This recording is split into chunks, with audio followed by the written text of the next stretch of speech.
My name is Cassandra. And everything I ever worked for started inside a small, broken apartment. The place had only one bedroom. The stove didn't work. The sink always dripped. I had more books than furniture. And I was tired, always tired. I was the first person in my whole family to go to college. That should have been something to celebrate. But instead, I was drowning. I had to work 2 jobs. One at a coffee shop, pouring drinks for people who didn't even look at me. And another tutoring kids from rich families, kids who got dropped off by drivers in shiny cars. I helped them with math and science while my stomach growled from skipping meals. I lived with my parents. Not because I wanted to, but because I couldn't afford my own place. And every day, they reminded me that I was a burden. "You're 24 and still here like a little parasite," my dad would shout from the living room, beer in hand, throwing the can at the wall behind me. "You think you're better than us?" My sister Savannah would giggle.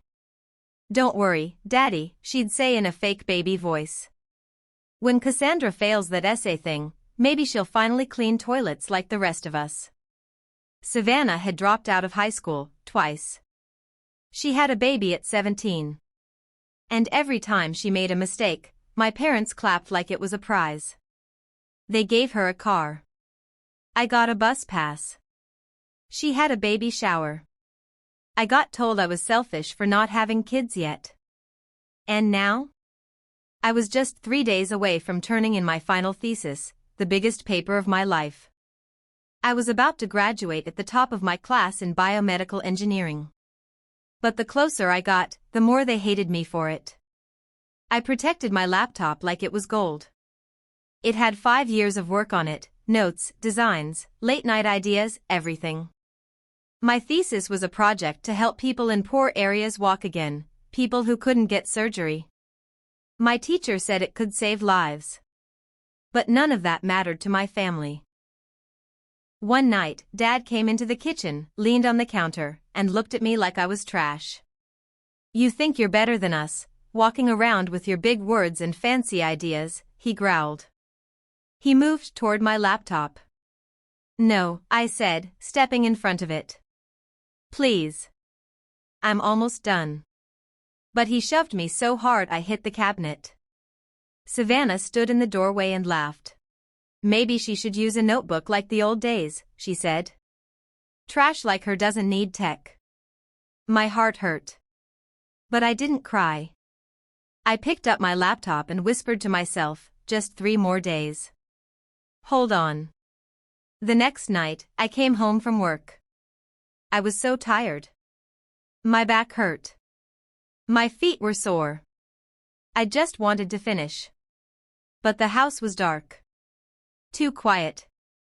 I walked in slowly. Then I saw it. My laptop. Broken. On the floor. The screen was cracked. The hard drive was loose. My whole future, destroyed. I dropped to my knees. "Why?" I asked.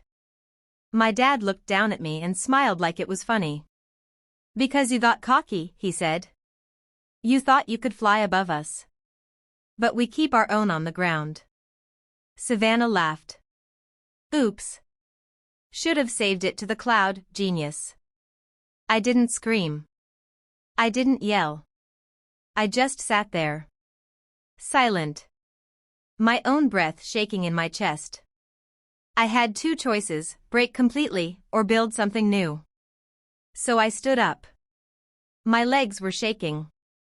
My hands were trembling. But I picked up what was left of my laptop and left the room. Quiet. Calm.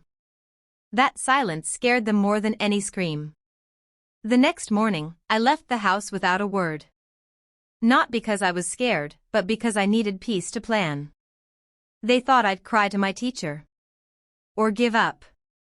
But I went straight to the university lab.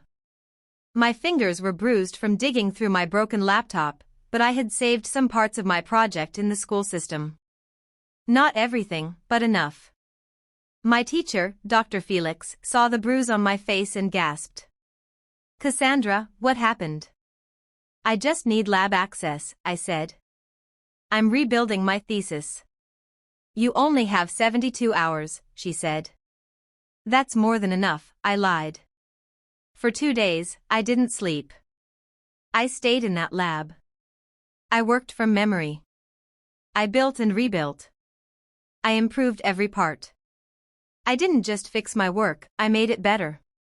By the 3rd day, I was dizzy. My hands felt like they didn't belong to me. But I hit submit. And then I passed out under the desk. When I woke up, I had 24 missed calls. Savannah. My dad. I didn't answer. Instead, I walked to a tiny motel, fell into the bed, and slept like the dead. Then came presentation day. I wore a black sweater with holes. My shoes were old. My voice cracked when I said my name. But then I clicked the first slide. And everything changed. I spoke from my heart. Not like someone who studied the project, but like someone who lived it. I talked about the people who needed help. About the poor kids who couldn't walk. About my design that could give them hope. My last slide was a sketch I'd drawn on a napkin at 2 a.m. It showed a little girl, standing tall in a hospital gown with a brace on her back. The room went silent. Then they clapped. I didn't just pass. I won the top award.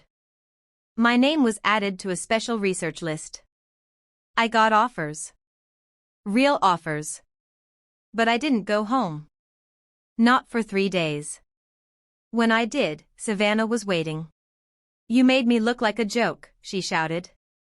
Everyone's tagging me in posts calling you a genius. Do you know what that makes me look like?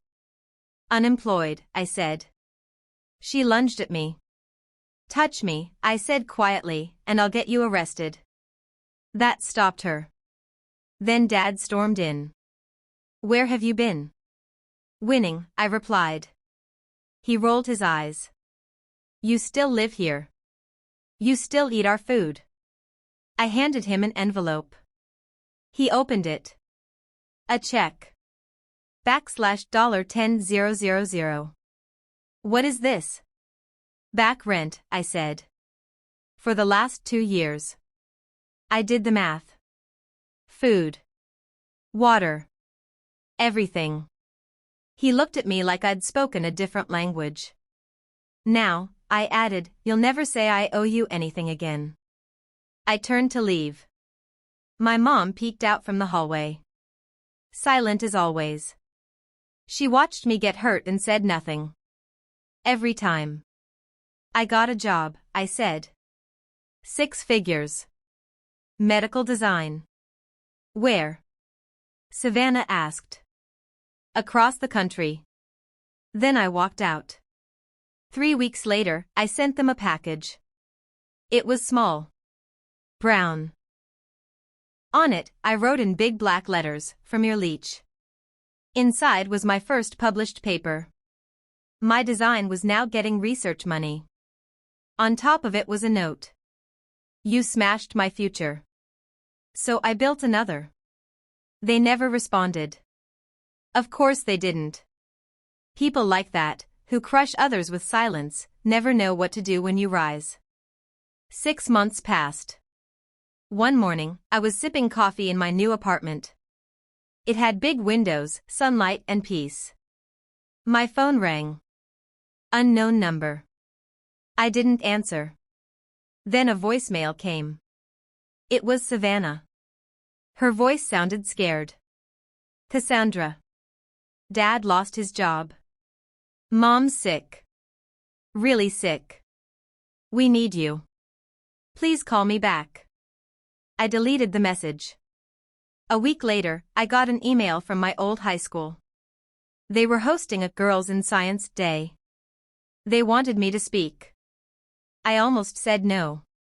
But something told me it was time. I showed up in a plain black dress. I didn't need anything fancy. They called me Dr. Cassandra now. I walked onto the stage. I looked out. And there they were. My mom. My dad. Savannah. They looked different. Older. Smaller. Sadder. I didn't flinch. I said, "Good morning. My name is Dr. Cassandra Monroe." When I was young, I was told I asked too many questions. That I talked too much. That I didn't fit in. But I wasn't told the truth. That asking questions, being different, is power. I paused. I spoke to the girls. When someone destroyed my thesis, I had 72 hours to rebuild it. I did. Not because I'm special, but because I was tired of letting people write my ending. When I finished, the crowd clapped. I smiled with peace in my heart. Outside, they were waiting. "Cassandra, can we talk?" my mom asked. "No," I said. My dad said, "We were wrong. But family fixes things." I handed him a flash drive. "My new patent," I said.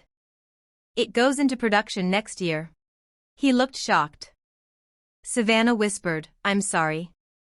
I was jealous. I still am." I kept walking. "You had my parents," I said. "You had the house. You had the lies. And I still won." That night, I lit a candle. Just one. No big party. No revenge blog. Just peace. Because revenge isn't about making them hurt. It's about showing them you don't need them anymore.